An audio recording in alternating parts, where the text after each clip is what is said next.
Okay, now we're into Act 2. Yes. She could be rescued by the, she doesn't know what she's doing. 1 minute. Okay, so she doesn't know what she's doing because she's not, like, you know, perfect at everything. Thank God. Like most strong female characters. So, like, she doesn't really have a plan. She doesn't really know what she's doing. She's on the verge of giving up, or she's on the verge of maybe dying, and then she's rescued by the three amigos? Yeah. I love that. That is a great movie, by the way. Which one? Oh, the three. My dad loves quoting from it, but I haven't watched it.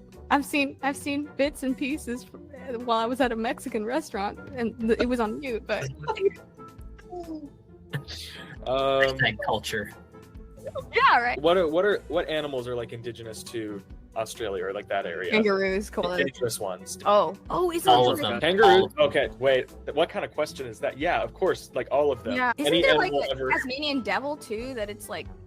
That's only in Tasmania. Oh. I believe there's the horned lizard. Those things are freaky looking. What do we have?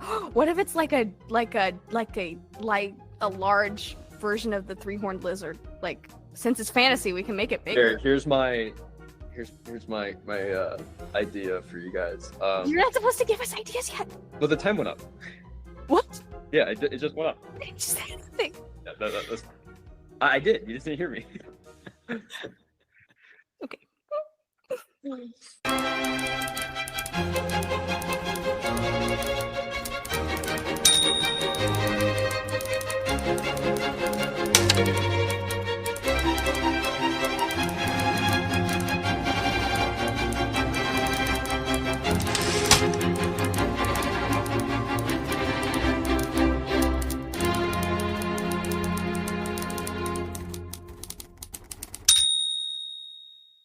Hey everyone, and welcome to another episode of Her Reading Life podcast. I'm so thrilled you're here. If this is your first time, hi, my name is Shira Rodriguez, and I'm the girl behind this podcast. Honestly, this is a place where you can just settle down, we have fun, we chat, we feel inspired, and create life-changing stories and find books that will hopefully change your life for the better.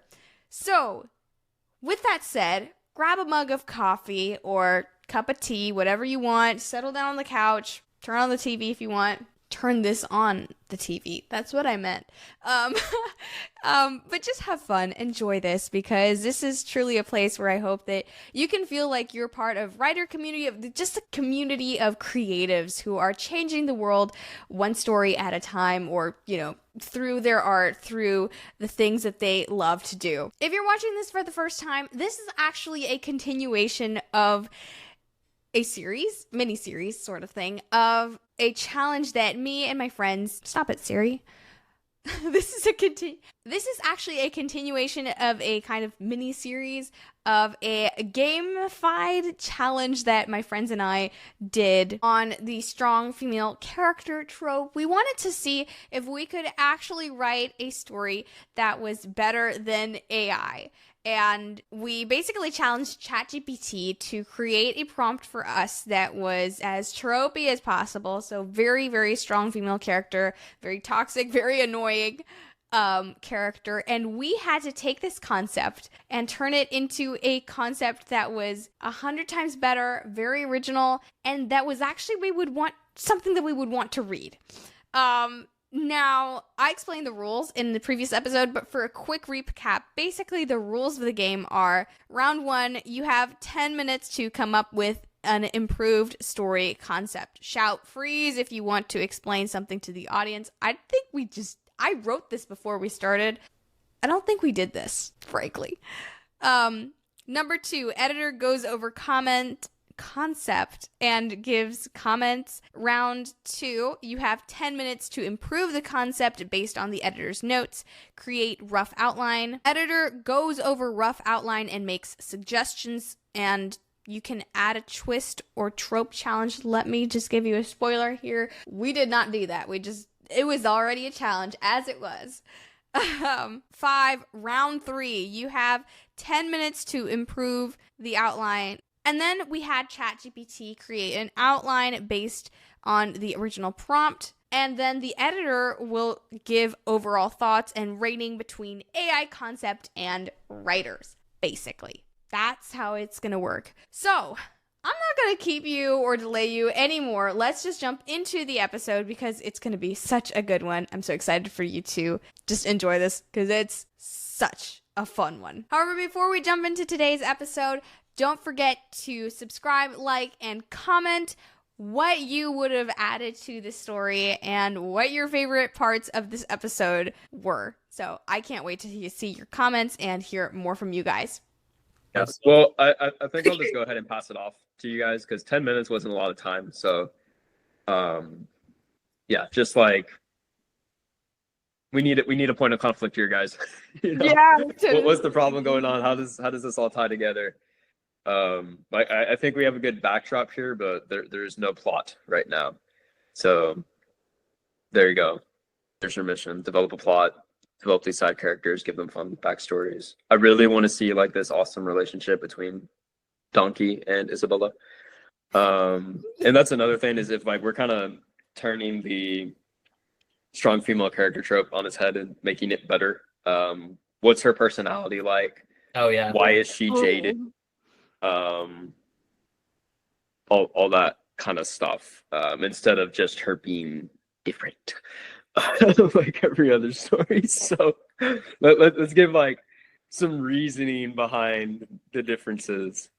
So yeah, I'll just pass it on to you guys now. Is this another 10-minute timer, Shira? What? Another 10-minute timer for you guys? Yeah, that'd be perfect. Jaden's typing, no one understands me because I like to read. So, is that the scholar? See, like that's another thing. The younger bro is supposed to be like a scholar. Oh, like, I forgot. what the heck is Oh, that? yeah. You guys can't forget about the younger bro. Wait, what? But wait a minute, he wasn't in the concept. ChatGPT cut him out. I guess it was just that not good. So, okay, there is no little bro now. Okay. Maybe he was like 7 and got killed off and aspired to be a scholar or something. So The mining guy took him, and he died in a tragic accident. Well, that's good backstory. He wanted to be a scholar. But anyway, I wasn't supposed to say Oh, that. it could be a revenge story. Yes. Like, I mean, she finds out that he killed her brother, and then decides to try and kill him or something. I don't know. Okay. Yeah. Anything else? Any other words, Byron? nope, that's it. I'm going to start the timer for you guys. Sweet. Okay. 3, 2, 1, go. Y'all, we have our work cut out for us. So we're Okay. doing round 2 already? Yep. Yeah. Go. So this means that we need to have the premise. We should have had the premise down, and we need to start filling in the outline. So, Okay. Okay. So protagonist name, Isabella. Izzy, cool. You fix this up for me, please. I got Jamie, it. if you can. Okay. Yeah. Okay. Sweet. So we need the protagonist name, which is Izzy. Brief description of the role or personality. Oh goodness. A poor mining citizen with red hair. That's her personality, Jaden. I mean, okay, sorry. Okay. Let me try this. Let's have. Oh, you know what? Let's try Shy. Okay, I want to kind of play with Shy because I feel like Shy. Yeah. Or is that a trope? How about a shy mining citizen? Interesting. Yeah. And I think that the stereotypical like girl protagonist trope is that she just wants to go off and explore, but like adults are getting in her way. So let's instead do like she just wants to take care of her family farm, but like things keep getting in her way. So she's like the reluctant protagonist. And it's not until like her animals are stolen and her brother is killed that she like embraces her destiny to like protect the land. Okay. Okay. Sounds good. So, but Just why watch is it the movie so... like that? Oh, sorry, you were saying? Never mind. Sorry, we're focused on this. You watched a movie based on that? Oh, okay. Sorry, that sounded so dismissive. My apologies. Trying to think of two things at the same time. Just wants to stay and take care of our family farm, but why is it threatened? Is Hale great? I really feel like the quote I'll remember the quote later. What if his cartel comes and steals like all of their sheep and farm products? Wait, I thought this was like a drug cartel. No, sorry, I meant like mining cartel. So it's like basically in the gold rush, miners would be given these little plots of land, but often like it was very poorly organized and not every plot yielded gold. And so he's sort of like organizing all of them, like basically creating this big gang of miners that's like resisting the distant government, and like basically all the money's being funneled towards him. Oh, I like that. So maybe he has like a plot against the government. But is that a trope too? I don't know. I feel like I've heard all of these things, bits and pieces of all of these things. Guys. Oh my goodness. Okay. Okay. Just wants to stay and take care of family farm. Must overcome main goal or challenge. Must overthrow. But what specifically what does it mean to overthrow Kale? He could be sort of running the mining town with like an iron fist or something, and you're the expert at this. You do dystopian. Like, how do you overcome a government? I am a very slow writer. This is not coming up with something fast. Is not my strong suit. Don't worry, me neither.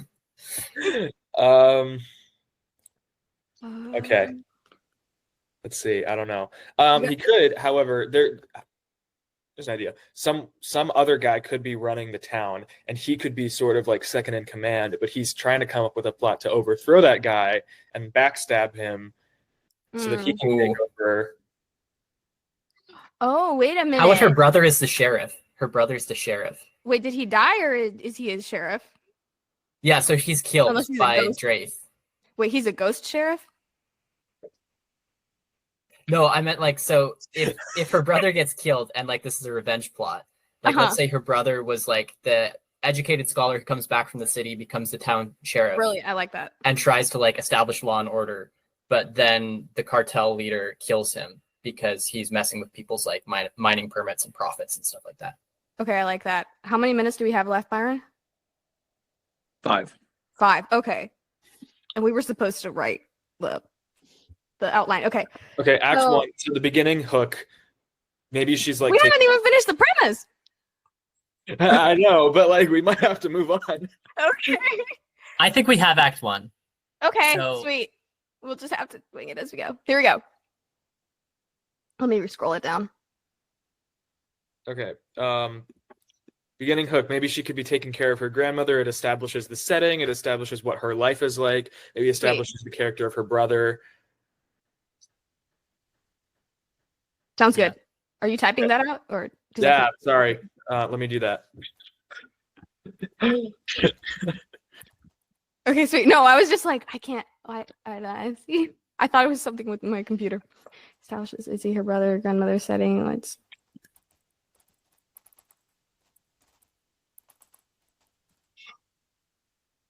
Okay, dokes. So yeah, we'll go back to that because I feel like we could probably have like a key scene that opens up. Maybe it's the death. Maybe it's like it starts when she receives news that her brother died, or the last time she sees her brother. Oh, that can be the inciting. But shouldn't we start kind of in medias res? We could. Because I feel like that would kind of jolt the plot into motion immediately. 4 minutes. Thanks, Byron.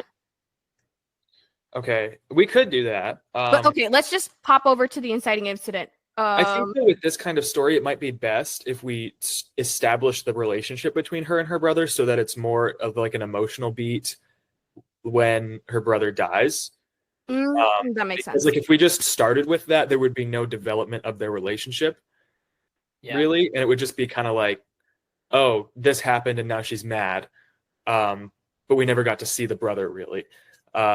So maybe something like, oh, her brother is really trying to care for her and her grandmother, while also balancing his duties, working for the town, and it's like weighing on him, and she's like trying to comfort him or build him up, and it's just kind of like they find like they have a strong bond because of the difficult situation that they're in, and then once he dies, that's like this big huge deal. Sweet. Okay, sounds good. So that'll be the inciting incident, right? Yeah. Sweet. Yeah. Okay, you got any ideas, Chris? Yeah, and then basically the big decision is she realizes that, like, with her brother gone and this massive cartel destroying the land and hurting people, there's nobody else who can step in and change things. And so she does. Okay.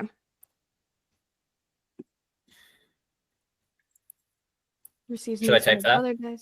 Sure, go ahead. I would type, guys, but my computer literally keeps sliding. I don't know why. I have to check out what's up with the 2 minutes. 2 minutes. 2 minutes? Oh, good Lord. Okay.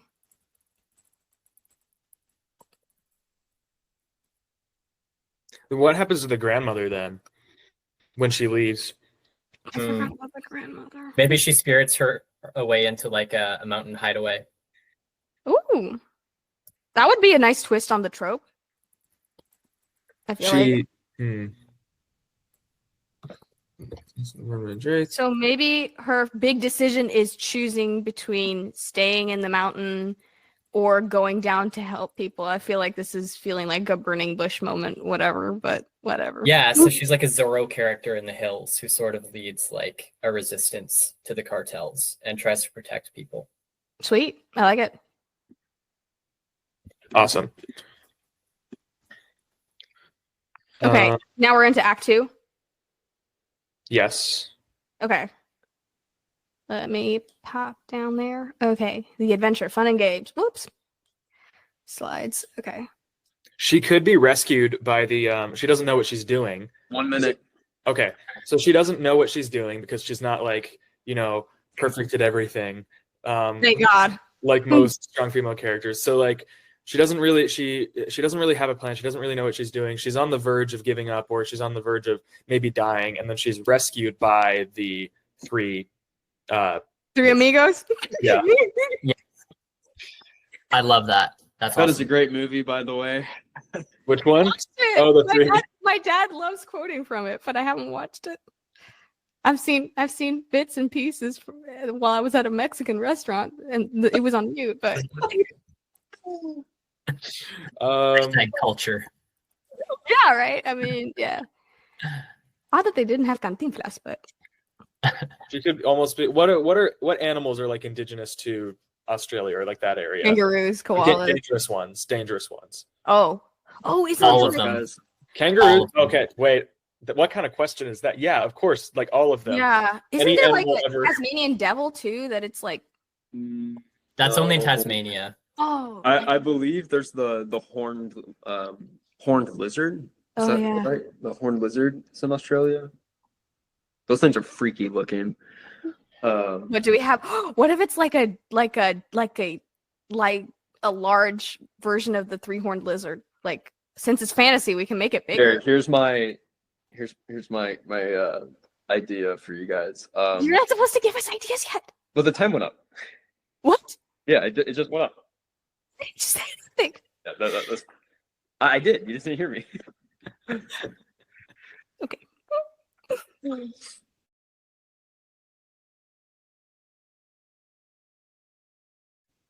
Okay. So, okay, let's hear it. All right. This is looking a lot better. Thank God. I like how we're turning our strong female character, instead of being some badass kick butt Cordy for the sake of being kick butt, she's like strong because she's duty bound. Okay. That's really cool. Let's see here. I like how we're going to build relation with the brother. Is it older brother or younger brother? Older brother, maybe. I like that. That really very different dynamics there, Yeah. Yeah, I was thinking older brother. Okay. Yeah. So big bro. I like how we're gonna build up big bro, and then as one always does with big bro, you kill him off. So Big Hero 6 moment. Yay. Big Hero 6, yeah. Everyone tells me I'm Tadashi, which is like awesome, but Whoa. yeah. It's a little worrying. The others say I'm like, people always play that game of who's who and what fandom in the friend group, and I'm always like the guy who dies. So like Harry Potter, Cedric, Big Hero 6, Tadashi, Brother Bear. I'm the oldest brother. Oh, that movie broke me when I was a kid. I was like, oh no. yeah, when I watched that, I was like, wait, hold on, that was actually really good, and now I'm really sad. So, hold on, I'm going to Google something real quick. I hope it didn't like cut off my video right there. But No. okay. Sweet. Okay. Yes. So if y'all want to look up a horned lizard, Why do I feel like I'm in class? Yes, professor. just Google horned lizard. Okay. Horned lizard. Does it have to have?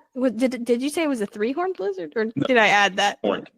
So It's the small one, like the Yeah. little one. right, it's like covered in spikes and stuff. So if memory serves correctly, Oh, what he's these kinda things cute. do is they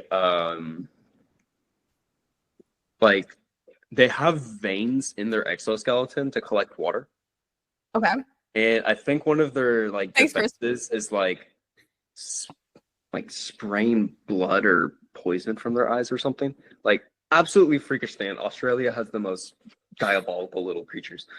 So what I'm thinking is Hale's symbol and magic should be associated with this thing. So we have horned lizard versus rainbow serpent. Like these two mythological entities kind of going on. Hmm.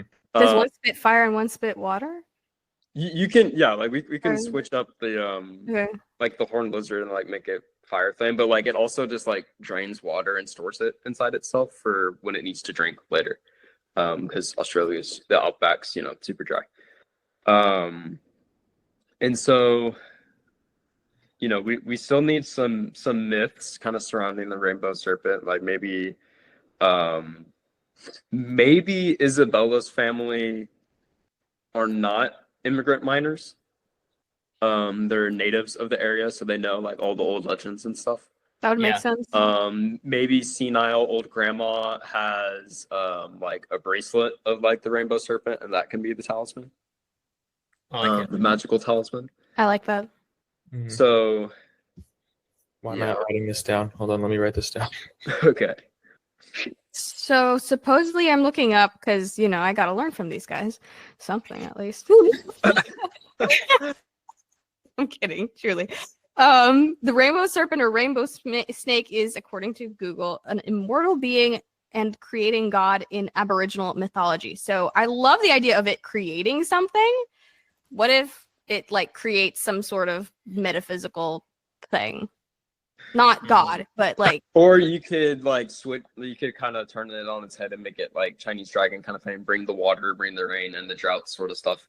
mm, You're wanting to go with the elemental water, right. or like you can, because obviously we don't want to just rip off of that mythology. We want to make it somewhat original. Right. Oh man, I'm sorry. I keep giving ideas. Sorry, guys. You're breaking your rules, sure. Just shut me up, guys. Like I'm serious. Just say shut up, Shira, please. Okay. Awesome. So Big Bro gets died. He gets killed off. Awesome. So I guess we need. He should go out in like a blaze of glory kind of thing, right? Right. Because that always makes it more tragic. Stands up to Kale. Gets into a duel with Kale. That's another thing. Like, do we have guns? Please. Yeah. guns. What is Yeah. 1800s? It's supposed to be like that aesthetic. So, yeah, we like that'll be cool. Like machines and magic. It's always fun. Maybe he gets into like a high noon duel. Maybe Kale cheats. Yeah, so dies, and then so she's gonna receive news that her brother is murdered, Or does he instead of see him? actually seeing it. Okay, Okay. so that's something. We could run back. Oh, sorry. Whoa. Yep. Okay. My respect. It's hard. Maybe I should just mute Okay, myself and too. so this is like another thing here, but for the big decision is, so she recognizes that this is a town of lawlessness led by Kale. The land's being drained by his magical powers, everything's in danger, her farm, her grandma, townspeople, all of that, she's got to save the world, right? But why does she feel the need to be the one to step up to do that? And I think that's where our myths can kind of come into play here. Yeah. And then she can try and lead her resistance movement from the hills. But because she's not your typical Are we basically going for the chosen one? Are you I'm just clarifying. Are we doing chosen one? Is that what you mean? I think that's kind of your only choice with a legacy-based myth power that ChatGPT gave us. Or you can, shoot the hold on. Gears are turning. You can flip the chosen one trope on its head and it's completely forged. There is no chosen one and she's just gotta seize the power anyway. That's always fun. Let's see here. So she doesn't know what she's doing and is rescued by 3 misfits, but rescued from what? What the heck are these? I hope the donkey is talking. The talking donkey, the Chinese guy, and then our schizophrenic dude. Gosh, that is quite the party of adventurers. Geez, how are they productive, if anything?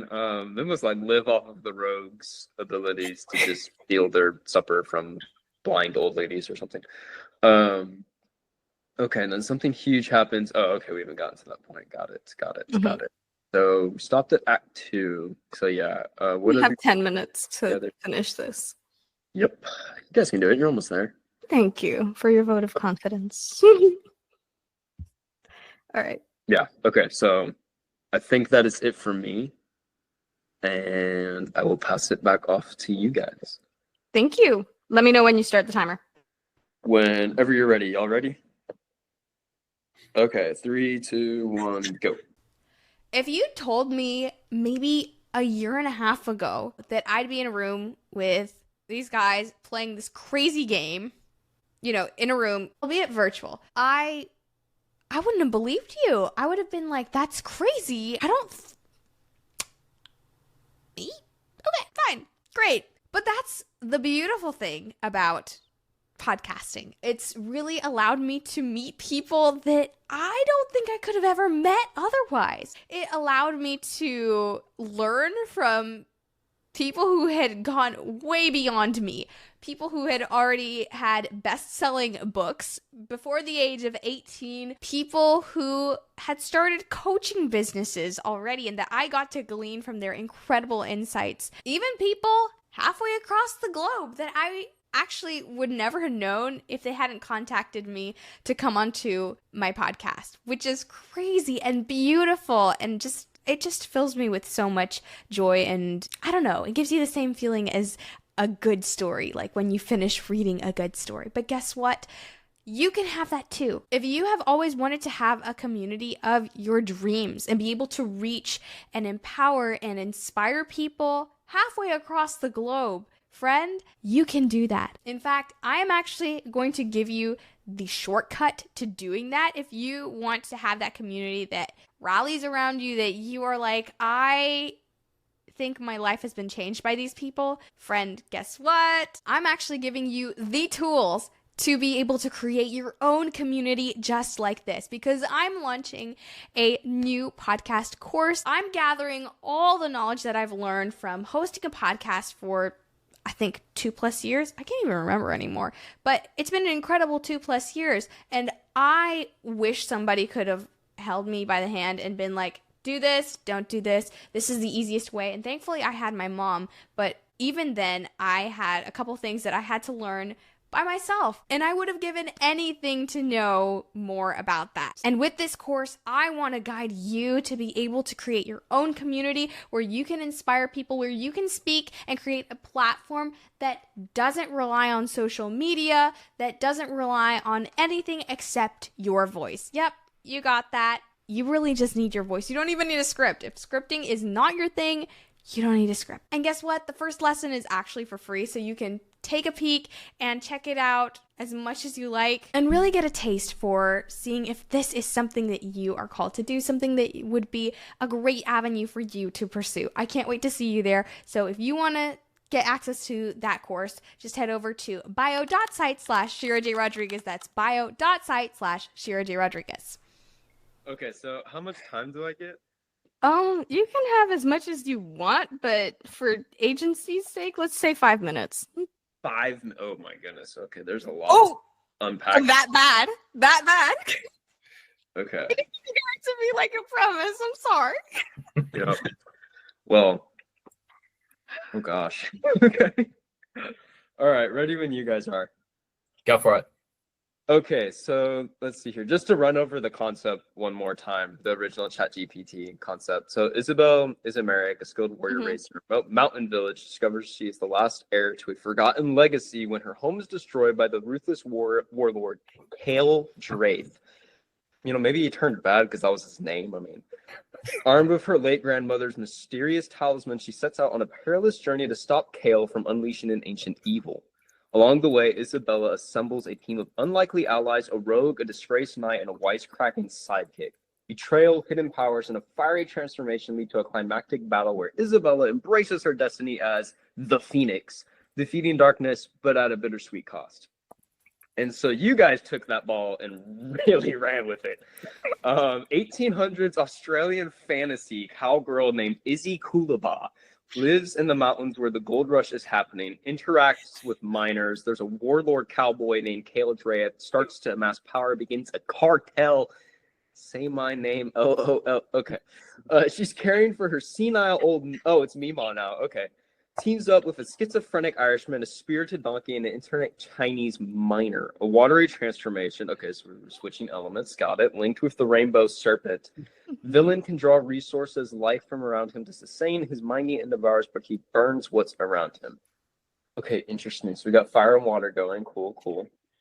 So I think just off the top of my head, let's start with the side characters.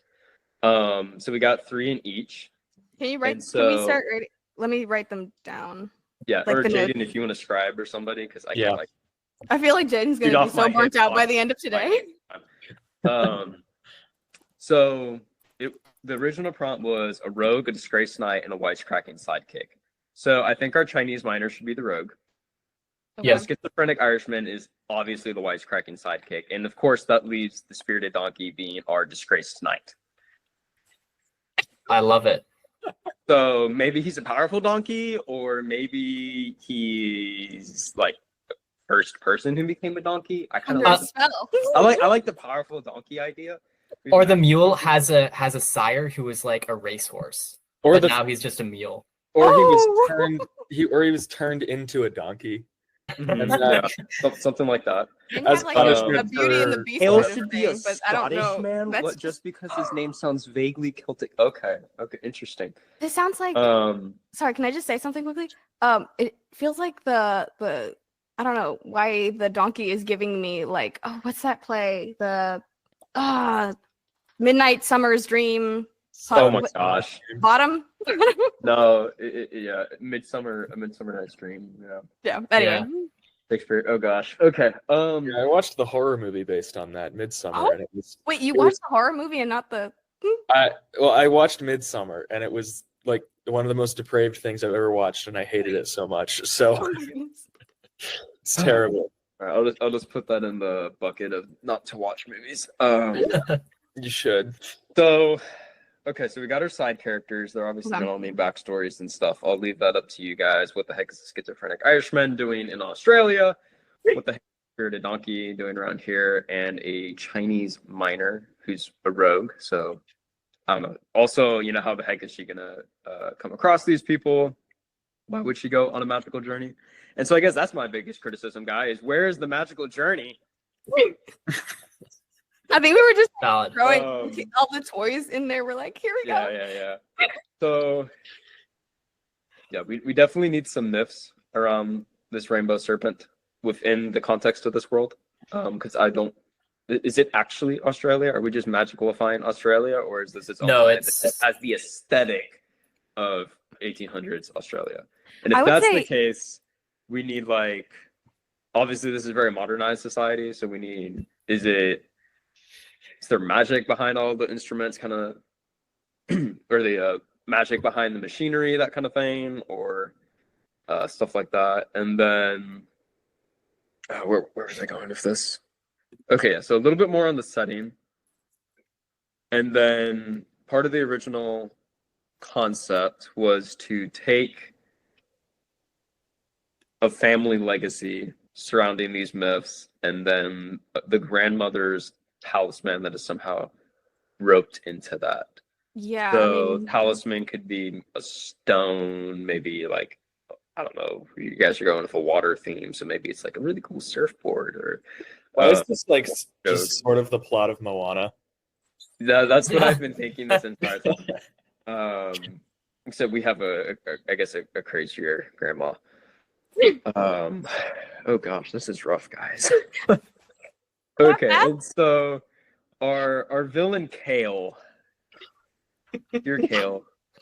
So what is a Scottish man doing? Or I guess not really Scottish, since we're not in the real world. What the heck is he doing here?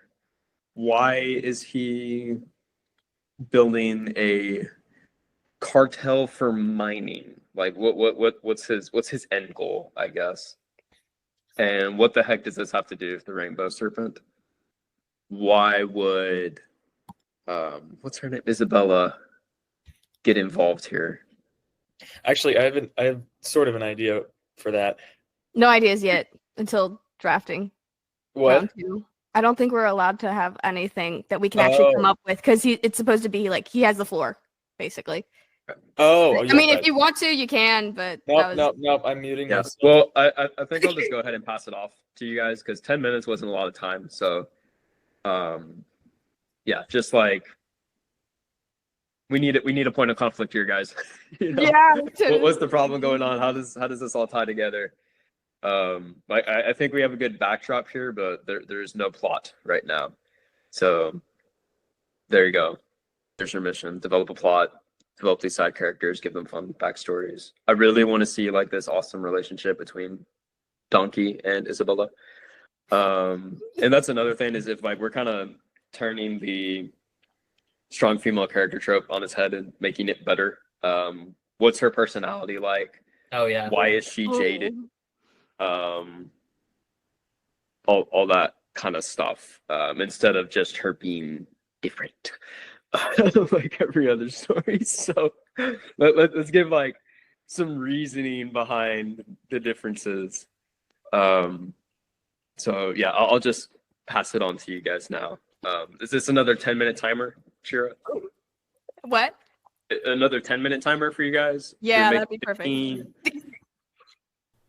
You know something? Sometimes the craziest ideas, the one that you're like, this would never work. Sometimes those crazy ideas are actually the ones that work the best. This was a crazy idea that I saw Vanity Fair do. And while I kind of twisted it a little bit, like I changed it a little bit so that it would work for our group and for the podcast, I think this is actually so fun. And while initially it was not going to be something terribly educational, I actually learned a ton. The weird ideas that we actually went along with were sometimes the ones that I was like, hey, that was crazy, but it was amazing and fun and it made it so different. And so, yeah, don't dismiss those ideas that seem kind of crazy. Some of my own ideas for my stories, the best ones have been where I thought this is never going to work. And then it did. My current novel, I'm setting it in St. Augustine, and I have Greek myths pretty much proliferating the whole storyline. It's told from the perspective of a Greek god. What is St. Augustine and Greek mythology? What do they have to do together? Like colonial America? That doesn't make sense. But I don't know. It works. It's weird, but it works. Same thing with my story, my short story, which was included in Novelist in November anthology. I had a Wuthering Heights story that I just rewrote to be set in the 1980s because I watched You've Got Mail. I know it's set in the 90s, but I kind of wanted that kind of vibe, but set in the 80s. And let me tell you, it worked uncannily well. I thought when I was writing, I was like, this is such a weird idea, but somehow it feels like it could work, and it did.